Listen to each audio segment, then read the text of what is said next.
Alastair Cook hit a superb century for England.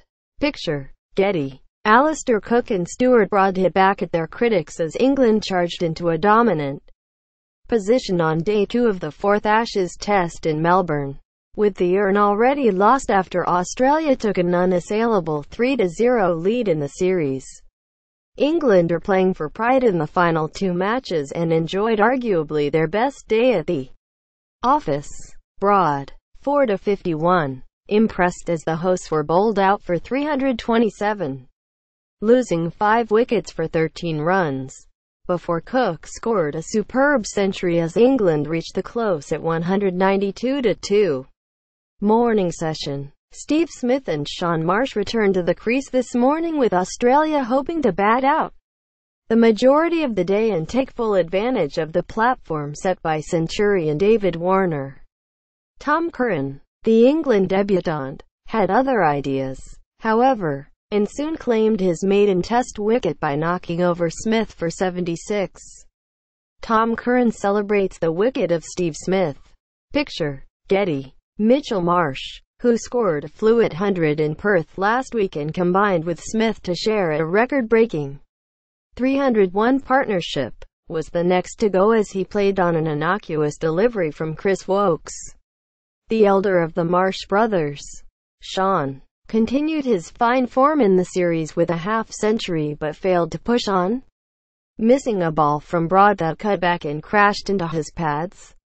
Wicket-keeper batsman Tim Paine felled a James Anderson and Broad dismissed Mitchell Starc's replacement, Jackson Bird, as England reduced the hosts to 326-8 by the lunch interval.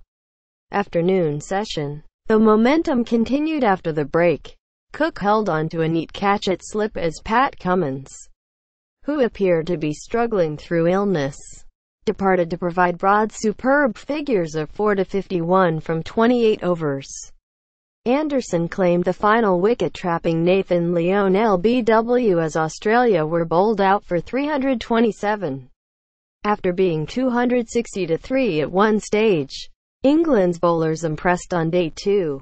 Picture, Getty. England's top order has struggled to live with the pace of Australia's fearsome pace trio, but the absence of Starc and health of Cummins appeared to give Cook and Mark Stoneman a boost. On what is still a flat pitch, Cook began his innings with more urgency than has been present in his 6 previous innings down under, cutting Hazelwood and Bird for boundaries. Stoneman had moved to 15 when he offered Lyon a cut and bowled chance that he did not waste. Cook and James Vince, while not as fluent as he has been at times in Australia, kept the Aussies at bay until tea as England reached 72-1. Alastair Cook scored a much-needed 50. Picture, Getty. Evening session. Hampshire captain Vince failed to build on his total in the evening session, Hazelwood finding the breakthrough with ALBW dismissal, while replays suggested he got a faint inside edge on the ball. He did not decide to review the decision.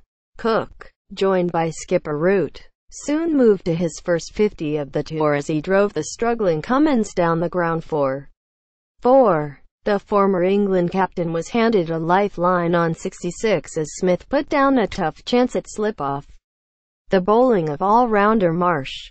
Root offered Australia no such chance, however, and had moved to 49 by the close of play, scoring 8 runs from the final over. Cook registered his 32nd Test ton to ease speculation over retirement. Going into the 3rd day of the match, England still trail by 156 runs but have 8 wickets intact. More. Tom Curran reveals gutting story behind David Warner no ball.